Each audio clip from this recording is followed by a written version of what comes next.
சென்னையில் நான் சாப்பிட்ற கடைசி பிரியாணி இதாக இருக்கும்னு நினைக்கிறேன். என்ன மேட்ருனா, சென்னையில் 3 வருஷமாக ஒர்க் பண்ணிகிட்டு இருந்த ஜாபை ரிசைன் பண்ணிவிட்டு சொந்த ஊருக்கே திரும்பி போயிட்டுருக்கேன். போகிறதுக்கு முன்னாடி சென்னையில் எல்லா யூடியூபரும் சாப்பிட்டு ஃபேமஸ்ன்னு சொல்லி என்னோட ஹிட் லிஸ்ட்டில் வச்சுருந்த பிரியாணி ட்ரை பண்ணிடலான்னு சொல்லிட்டு தான் போயிட்டுருக்கேன். சும்மா சொல்லக்கூடாது, up and down 50 kilometre evening கிளம்புனா போகிறதுக்கே நைட் ஆகிடுச்சு. போய் பார்த்தா அந்த ஏரியாவில் நிறைய கடைங்க இந்த மாதிரி பிரியாணிக்காக ஓப்பன் பண்ணியிருந்தாங்க. இங்கே 24 ஹவர்ஸுமே பிரியாணி கிடைக்குமா, ஈவன் மிட் நைட்டில் கூட.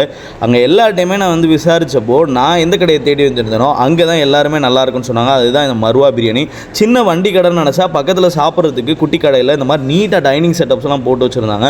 ஸோ நான் போய் பீஃப் பிரியாணி ஒன்று ஆர்டர் பண்ணியிருந்தேன். ஸோ 120 ருபீஸ்க்கு பீஃப் பிரியாணி கொடுக்குறாங்க. தயிர் பச்சடியும் வந்துடும்.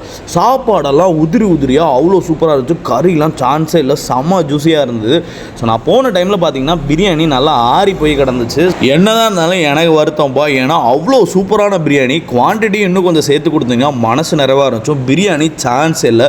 கண்டிப்பாக வாய்ப்பு கிடைச்சா சூடாக இந்த பிரியாணி சாப்பிடவே ஒரு தடவை வருவேன். ஸோ மறக்காமல் ட்ரை பண்ணுங்கள். புளியாந்தோப்பு மருவா பிரியாணி. தேங்க்யூ.